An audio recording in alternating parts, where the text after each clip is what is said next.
జై శ్రీకృష్ణ. అందరికీ నమస్కారం. భగవద్గీత 2వ అధ్యాయంలో ఈరోజు 10వ శ్లోకము.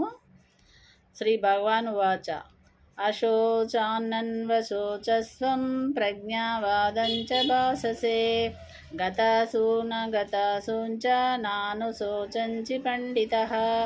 శ్రీ భగవానుడు అర్జునుడితో ఇలా పలికాడు. శోకింపవారి కొరకై శోకిస్తున్నావు, అంటే బాధపడిన వారి గురించి బాధపడుతున్నావు. పైగా పండితుని వలె మాట్లాడుతున్నావు. నీవు చనిపోయిన వారి గురించి కానీ లేక ప్రాణములు ఉన్నవారి గురించి కానీ నీవు బాధపడకూడదు అర్జున అని శ్రీకృష్ణుడు యుద్ధరంగంలో అర్జునుడితోటి చెప్పాడు. ఈ శ్లోకం అర్థం అన్నమాట. అందరూ నా ఛానల్ లైక్ చేయండి, సబ్స్క్రైబ్ చేసుకోండి.